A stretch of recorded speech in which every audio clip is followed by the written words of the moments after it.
Müstəqilliyimizin 20-ci il dönümü, bugünkü vəziyyət sizi necə qane edirmi? Əslində, deməli, müstəqilliyi biz əldə eləmişik və bu müstəqilliyi əldə elədiyimizə görə də yəni Azərbaycan xalqı müstəqilliyi əldə eləyib və bu müstəqilliyi əldə elədiyimizə görə də biz özümüzü, şəxsən mən müstəqillik haqqında imza atan bir istiqlalçı deputat kimi özümü xoşbəxt hesab eləyirəm və təbii ki, biz qarşımıza qoyduğumuz bütün hədəflərə nail ola bilməmişik. Yəni, biz Azərbaycan Demokratik Cumhuriyyətini bərpa eləyə bildik, müstəqil bir dövlət yarada bildik. Amma biz Azərbaycan cəmiyyətinin demokratikləşməsini, Qarabağ probleminin həll olunması hədəflərini həll eləyə bilməmişik və əslində Azərbaycan hakimiyyəti yerli feodallar tərəfindən, oliqarxlar tərəfindən yenidən işğal olundu və yeni bir mübarizə, yeni bir proses gedir. Yəni öz yadelli əgər bundan əvvəl imperiyaya qarşı mübarizə aparırdıqsa, indi isə yerli oliqarxlarımıza qarşı mübarizə aparmaq zorundayıq. Mən əminəm ki, dünya dəyişir. Ümumi bu proseslərin fonunda Azərbaycan da dəyişəcək. Bu Azərbaycanın dəyişməsində milli istiqlal mübarizəsində iştirak edən Azərbaycan xalqının rolu əvəzsiz, danılmaz olacaq. Bizlər bu prosesin qarşısında olacağıq, önündə olacağıq və inşallah Azərbaycanın bütün problemlərini, o cümlədən cəmiyyətin demokratikləşməsini və Qarabağ problemini, Azərbaycanın bütövlük, ərazi bütövlüyü məsələsinin, suverenliyinin əldə olunmasına nail olacaq. Xalqımızın 20 illik münasibəti ilə, müstəqilliyimizin 20 illik münasibəti bütün xalqımızın bayramını təbrik edirəm, onlara uğurlar diləyirəm. İnşallah mübarizə bugün də var, yarın da var, əsl mübarizə qabaqdadır inşallah. Çox sağ olun. Sağ olun. Dövlət müstəqilliyimizin 20 il dönümü ilə bağlı hər hansı fikirlərinizi bölüşməyinizi istəyərdim. Bir də siyasi məhbuslarla bağlı bir hüquq müdafiəçisi kimi nə deyərdiniz? Sizcə bu müstəqilliyin bu jubileyi ilə bağlı 2 aprel siyasi məhbuslarımıza azadlıq gözlənilirmi? Hüquq müdafiəçisi kimi sizin fikriniz önəmli olardı. Deməli, biz birincisi bu müstəqillik günü ilə bağlı hesab edirik ki, bu tarixi bir şəraiti, tarixi bir mübarizəni hamı çox gözəl, çox mükəmməl bilir. Amma burada müəyyən xüsusi altı cızılası məsələlər mövcuddur. Müstəqillik uğrunda aparılan mübarizəyə zamanına 1991-ci ilə nəzər yetirsək və 2011-ci ilə, ondan sonra 20 illik bir dönəmdən sonraki vaxta nəzər yetirsək, görərik ki, zaman dəyişib, müəyyən texniki inkişaflar olub, amma bu insan deməli, haqları məsələlərində hətta 91-ci ildə bəyənmədiyimiz Sovetlər rejimi hələ hakim olduğu vaxtda, böyük bir şər imperiyası hakimiyyətdə olduğu vaxtda olmayan dərəcədə bu günlərin ondan da artıq bir biz siyasi təzyiqlər, siyasi təzyiqlər altındayıq. Misal, nəzər edin, 90-cı illərdə, 88-də, 89-da, 90-da, 91-də bu hələ Sovetlər imperiyası dağılmamışdan qabaq ölkədə Azadlıq radiosunun yayımı, çox Azadlıq radiosu və digər qərb radiolarının yayımı çox açıq şəkildə davam edirdi. İnsanlar onlara dinləyə bilirdi, qulaq asa bilirdi. Bu gün baxaq, müstəqil və azad olan Azərbaycan Respublikasında Azadlıq radiosunun efirə getməsi, radio tezliyində, dalğalarda yayılması mümkündürmü? Yox. Sovetlər Birliyində Xalq Azadlıq Meydanında o şər imperiyanın vaxtında Azadlıq meydanında mübarizə aparır və bu günlərin nəinki Azadlıq meydanında, heç şəhərdən kənar Qələbə meydanında və yaxud da digər bir meydanda mitinglərin keçirilməsinə imkan verilmir. Bizim antidemokratik hesab etdiyimiz, imperiya hesab etdiyimiz bir rejimdən müstəqilliyə çıxmağımızda yalnız adda müstəqillik əldə etdik. İnsan haqları, demokratiya, sərbəst toplaşma azadlığı o zamandan bu zamanın müqayisəsində o zaman şükürlü günlərdə qaldı. Amma təbii ki, bunların həlli çox qısa zamanda olacaqdır. Bu siyasi məhbuslar məsələsinə gəldikdə, parlamentdə 17 oktyabra qədər, yəni bu zaman çox daralıb, bizim özümüzün narahatçılığımız mövcuddur, hüquq müdafiəçiləri kimi. 17 oktyabr parlamentdə bu məsələ qanun layihəsi, amnistiya ilə bağlı qanun layihəsi müzakirəyə çıxarılmalıdır. Əgər çıxarılarsa və parlamentdə bu gün həbs olunmuş siyasi məhbusların həbs olunduğu cinayət maddələri ilə bağlı bəndlər salınarsa, onlar amnistiyaya mütləq düşəcəklər. Amma bizim gözləntilərimiz çox azdır. Hesab edirəm, dostlar da, həbs olunan siyasi məhbuslar da amnistiya gözləmir, rejimin mahiyyətinə bələddirlər. Amma ümumilikdə ilin sonuna qədər mən deyərdim, amnistiya da olacaqdır. Ya amnistiya, ya əfv olacaqdır. Çünki belə davam edilməz. Beynəlxalq təzyiqlərin təzyiqi, ölkə daxili siyasi qurumların dirənişi amnistiyanı və yaxud da əfvi labüd edir. İlin sonuna qədər biz, şəxsən mən əminəm ki, ilin sonuna qədər amnistiya və yaxud da əfv olacaq və bu gün siyasi məhbus olan, heç bir günah olmayan dostlarımız yenili öz evlərinə qeyd edəcəklər. Müsahibə üçün çox sağ olun. Bir daha bayramımız mübarək olsun. Dövlət müstəqilliyimizin 20-ci il dönümü ilə bağlıdır. Siz də öz fikirlərinizi bu barədə deyərdiniz. Müxalifətə qarşı iqtidarın münasibəti, bu bayram münasibəti ilə bütün ürəyinizdən keçən fikirlərinizi bizimlə bölüşərdiniz, xahiş edirəm. Müstəqillik aktının qəbul olunduğu gün bizim milli bayramımızdır. Son illər ərzində Azərbaycan xalqı şahiddir ki, bu xalqa çox saylı saxta, heç bir əsası olmayan bayramlar sırınmaqdadır. Ancaq əslində isə bu bayramlar bir tayfanın, bir qrupun hakimiyyət təntənəsi, maraqlarının təmin olunmasından başqa heç bir məna ehtiva eləmir. Ancaq müstəqillik aktının qəbul olunması məhz hər hansı partiyanın, hər hansı şəxsin deyil, bütövlükdə millətimizin maraqlarını, istəklərini, arzularını ifadə edir və bu bizim üçün ən mühüm əlamətlər, günlərdən biridir. Və çox təəssüf ki, bu yaşadığımız illər ərzində həm də biz ona şahid olduq ki, gerçək bayramlarla, bu hakimiyyəti təmsil olunmuş şəxslərlə xalqın bayramları fərqlidir. Yəni, bunların bayram kimi təqdim etdiyi bayramların millətə aidiyyəti yoxdur, millət tərəfindən qeyd olunmur. Millətin bayramlarını isə onlar özləri bayram qəbul etmirlər və məhz bu günün də istirahət günü olmaması, iş günü hesab olunması əslində hakimiyyətdəşlərin bu günə olan münasibətini ifadə edir. Müstəqillik onlardan ötərə indiki halda məhz bu ölkənin müstəqil surətdə sərvətlərinə sahib olmaq, var yoxunu talamaq, insanlarını əzmək mənasına ifadə edir və başlarının üstündə hər hansı nəzarət hiss etmədən. Ancaq müstəqillik bu gün gerçək mənasına o zaman qovuşacaq ki, bizim təkcə dövlətimiz müstəqil olmayacaq. Həm də Azərbaycan vətəndaşları gerçəkdən bu dövlətin sahibi olacaqdır. Yəni, bu dövlətlə vətəndaş arasındakı uçurum aradan qalxacaqdır. Və müstəqillik təkcə dövlətin digər dövlətlərdən asılılığı olması demək deyil. Həm də müstəqil surətdə, demokratik seçki yolu ilə vətəndaşların iradəsinin dövlət vasitəsilə ifadə olunması deməkdir.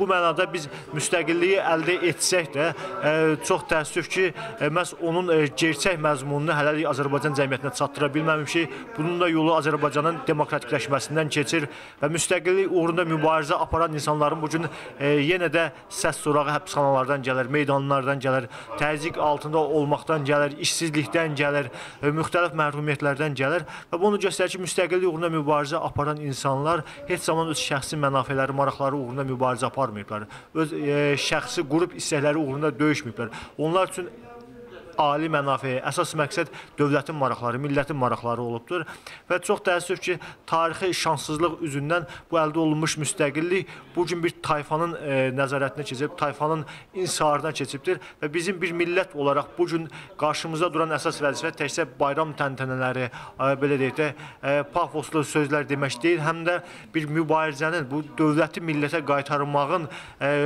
vacibliyi ilə bağlı millət olaraq qərar verməyimizlə bağlı bir yeşil rəyə gəlməyimiz də ifadə olunmalıdır, bu günün həm də dəyəri və biz doğrudan da fərqində varmalıyıq ki, bu dövlət millətə qayıtmayınca, bu hakimiyyət bu xalqın iradəsini ifadə etməyincə Azərbaycanda bir xalq olaraq bizim qürurlu yaşamağımız mümkün deyil. Çünki torpaqlarımızın da geri qayıtması bizim dövlətə sahib olmağımızdan keçir. Vətəndaşlarımızın işsizlik problemindən qurtulması da bizim bu dövlətə sahib olmağımızdan keçir. İnsanların rifah içərisində yaşamasının da yolu bu dövlətə sahib olmağımızdan başımızdan keçir. Korrupsiyanın qarşısının alınması, vətəndaş hüquqsuzluqlarının aradan qaldırılması, insan haqlarının hər addım başı tapdanması, dövlətin vətəndaşa xidmət etməsinin də yolu məhz bu hakimiyyətin xalqın iradəsindən formalaşmasından keçir. Ona görə də mən hesab edirəm ki, bundan sonraki etapda bizim qarşımıza duran ən vacib vəzifə bu dövlətin müstəqilliyini qazandırmış insanların, xalqın, mübariz bizim dostlarımızın məhz növbəti etapda, növbəti mərhələdə məhz dövləti xalqa qaytarmaq kimi bir vəzifəsi var və biz inanırıq ki, buna nail olacaq. İqtisadi siyasilərlə bağlı, bu müstəqilliyimizlə bağlı hər bir tədbir hazırlanıbmı və onlara bu bayram təbriki necə olunacaq? O iş barədə işlər gedibmi və bir də ki, sizcə iqtidar bugünkü bu 20 illik müstəqilliyimizlə bağlı siyasi məhbuslara azadlıq verə bilərmi? Mən gözləmirəm bizim siyasi məhbuslara hakimiyyət tərəfindən hər hansı azadlıq verilsin, əfv fərmanı imzalansın. Çünki bizim dostlarımız, mübarizə yoldaşlarımız ona görə bugün zindan həyatını, həbsxana həyatını yaşamağa məhkum olunublar ki, hakimiyyət öz korrupsiyası ilə, talançılığı ilə Azərbaycan cəmiyyətinin ona qarşı nə qədər nifrətlə dolu olduğunu, bu ölkədə köklü dəyişikliklərə nail olmaq istədiyini bilir və ona görə də bu insanları, bizim bu mübarizə dostlarımızı məhz qorxu yaratmaq üçün bir nümunə kimi seçibdir və onlara bu ağır cəzanı verməklə, onlara heç bir əsas olmadan azadlıqdan məhrum etməklə onların simasında cəmiyyətə qorxu aşılamağa çalışır. Ona görə də belə bir addım atılacağını mən gözləmirəm. Bu, belə deyək də, bir insani düşüncə olardı, bir humanist yanaşma olardı və hər hansı belə deyək də, mənəvi prinsiplərin nəzərə alınması demək olardı. Bu hakimiyyət uzun illər ərzində onu göstərib ki, bunlar üçün hər hansı mənəvi norma, insanlıq duyğusu, qanun anlayışı yoxdur və bunlar hər addımı ilə, hər fəaliyyəti ilə Azərbaycan cəmiyyətində xof yaratmağa, qorxu yaratmağa çalışırlar. Ona görə də nəinki biz bunu gözləmirik, mən inanıram ki, bizim həbsxanada olan dostlarımız heç gözləmirlər. Bunlardan belə bir umacaqları yoxdur. Azərbaycan cəmiyyətinin demokratik qüvvələrin apardığı mübarizə, eyni zamanda beynəlxalq ictimaiyyətin bu bizim mübarizə ilə bağlı ifadə etdiyi həmrəli ona gətirib çıxaracaq ki, məhz hakimiyyət geri çəkilməyə məcbur olacaq və bizim dostlarımız haqq etdikləri azadlıqlara qovuşacaqlar. Aydındır. Bayramımız mübarək olsun. Dövlət müstəqilliyimizin 20-ci il dönümü ilə bağlı fikirlərinizi öyrənmək istəyirəm. Bu müstəqillik bizə nə verdi? Bugünkü iqtidarın bu müstəqilliyə yanaşması bölüşəriniz, xahiş edirəm. Bilirsiniz, bu müstəqillik günü, dövlət müstəqilliyi günü çox müqəddəs bir gündür, çox böyük bir gündür. 20-ci əsrdə 28 may 1918-ci ildən sonra ən mühüm ikinci günümüzdür dövlət müstəqilliyi ilə bağlı. Yəni, fövqəladə bir gündür, adı üstündədir, məhz bizə dövlət müstəqilliyi verdi. Yəni, misilsiz bir gündür, müqəddəs bir gündür. Bu günün araya ərsəyə çatmasında Azərbaycan xalqının çox böyük əzab-əziyyəti var, can və qan bahamız var bu gündə. Demək olar ki, Xocalı qətliamı var, 20 yanvar var. Qarabağın və digər ərazilərimizin yer üzündən, əhalisi ilə bir yerdə yer üzündən silinmiş yurt yuvamız var, kəndlər, qəsəbələr var. Yəni, minlərlə soydaşımız, şəhid soydaşımız var. 100 minlərlə yarası sağalmayan, hələ də sağalmayan həmvətənlərimiz var. Və işğal altında qalan Qarabağ var. Yəni, Azərbaycan xalqına bugün havaya başa gəlməyib, asan başa gəlməyib. Azərbaycan xalqı bu müstəqilliyi qanı canı bahasına əldə edib və o mübarizənin, Milli Azadlıq Hərəkatının önündə gedən xalq cəbhəsi və xalq cəbhəsinin önündə lider olan böyük öndərimiz Əbülfəz Elçibəyin bu enerjini, bu milli enerjini bir araya gətirmək, mərkəzləşdirmək və onu ağır aşırımla adladaraq, keçirərək nəhayət 18 oktyabr 1991-ci ilə keçib. Sualınızın ikinci tərəfinə gəlmək istəyirəm. Bu hakimiyyətin münasibəti. Əlbəttə, bu çox pis bir münasibətdir. Çox çirkin bir münasibətdir, amma nə yazıq ki, özlərinə yaraşan münasibətdir. Çünki Milli Azadlıq Hərəkatında bayaq dediyim kimi biz müstəqillik günümüzü dövlət müstəqilliyi günümüzü qanımız və canımızla suvarmışıq, onu yetişdirmişik. Bugün Azərbaycanı idarə edənlər bir çevriliş nəticəsində hakimiyyətə gəlmiş, Milli Azadlıq Hərəkatının liderini Əbülfəz Elçibəyi yıxaraq və məhz Kremlin dəstəyi ilə, İranın dəstəyi ilə, Azərbaycanın qarı düşmənlərinin dəstəyi ilə yıxaraq hakimiyyətə gəlmiş qüvvələrdir. Onların canı və qanı, onların enerjisi, onların eşqi, sevgisi yoxdur bu müstəqillik gününün mahiyyətində. Ona görə də onlar üçün mənası da yoxdur. Bildiyiniz kimi istirahət günündən də çıxartdılar. Onların özünün başqa bayramları var. Müsahibə üçün çox sağ olun, minnətdarım. Bir daha bayramımız mübarək olsun. Zəhmət olmasın. Ceyhun Nəbiyev, Klassik Xalq Cəbhəsi Gənclər Komitəsinin sədri. Ceyhun bəy, sizə bir sual yönləndirmək istəyirəm. Bugün dövlət müstəqilliyimizin 20-ci il dönümü qeyd olunur. Onunla bağlı sizin fikirləriniz? Azərbaycan 1991-ci il 18 oktyabrda öz müstəqilliyini bərpa etdi. İkinci respublikanı demək olar. Birinci respublika məlum məsələdir ki, 1918-ci ildə Məhəmməd Əmir Rəsulzadə, Nəsib bəy Yusifbəyli, Fətəli xan Xoyski, Əlimərdan bəy Topçubaşov və digərlərinin rəhbərliyi ilə bu Milli Respublika yaradılmışdır. Amma ikinci respublika 1991-ci il 18 oktyabrda bərpa edilmişdir. Müstəqil respublikanın yaradılması bizə çox şeyləri verdi. Məlum məsələdir ki, müstəqilliyimizin bərpası Əbülfəz Elçibəyin rəhbərliyi ilə həyata keçirilmişdi və həmin o müstəqilliyi həyata keçirən milli qüvvələr də yenidən 1991-ci il, 92-ci ilin iyun ayının 7-sində hakimiyyətə gəldilər və onlar öz ideyalarını 7 iyun tarixindən sonra həyata keçirməyə başladılar. Həm işğal altında olan torpaqlarımızın bir neçəsinin geri qaytarılması həmin tarixdən sonra baş vermişdi.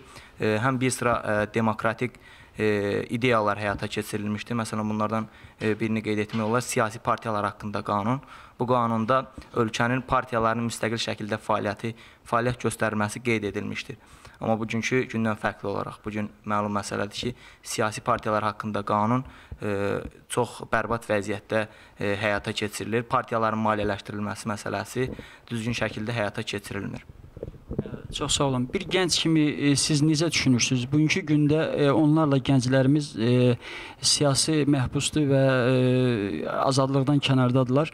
Yəni onların bugünkü gündə, müstəqillik günündə məsələdir ki, biz 2 aprel hadisəsindən sonra bir neçə müstəqil, yəni fəaliyyətlə məşğul olan insanların, partiya üzvlərinin həbsini gördük. Bunlar Azərbaycan hakimiyyətinin avtoritar, antidemokratik üzünü göstərdi. Bu isə Azərbaycanda vəziyyətin antidemokratik olmasını üzə çıxardı.